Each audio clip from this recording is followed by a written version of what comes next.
Hey, I'm Tyler Wilson. I live in Athens, Georgia. I go to school at Georgia Highlands College, and my day job is a pitcher for the Long Island Ducks. Oftentimes, while studying the three modules of communication in this class, I'm often reminded of what I have to do to communicate with my catcher on a daily basis. When you're surrounded by thousands of people in a stadium and you have a hitter trying to understand what kind of pitch you're about to throw, sometimes you have to communicate with someone that might speak Spanish, Japanese, Taiwanese, or imagine any other language you want to.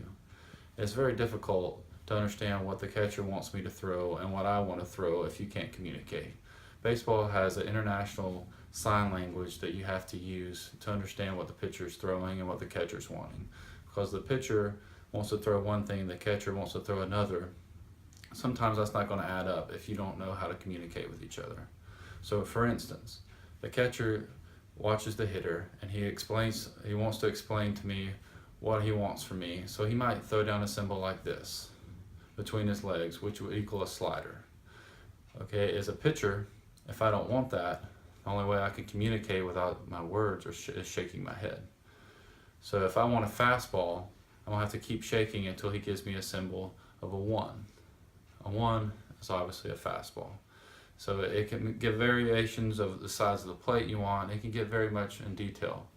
But the premise of this conversation is how I have to use communication of 3 modules is actually a variety of both of these.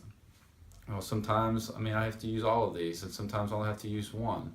Sometimes it's very linear, sometimes it's transactional, where it just continues, where I have to keep shaking my head and maybe call a timeout.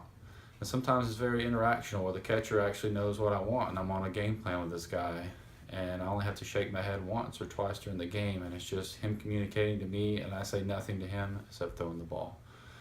And sometimes you have to communicate with your infield and outfield when you want to do something during the game. If you have a pickoff play, or if you have, you want to pick off the first base, second base. Say if I'm supposed to hold, the coach will give me signs from the dugout, give signs to the catcher. We're always relaying things along as a team when no one else knows what's going on. So it's almost a sign language that you have to compete in baseball. And just imagine these thousands of people screaming and shouting at the bottom of the ninth or in the World Series. The pressure's on. Like, are you going to understand what's going on? And you have a hitter trying to hit your pitch, trying to find out what you're throwing. It's very hard to communicate if you don't know what's going on, especially if someone doesn't even speak your language. So in baseball, you have to understand this module of communication of the international baseball language.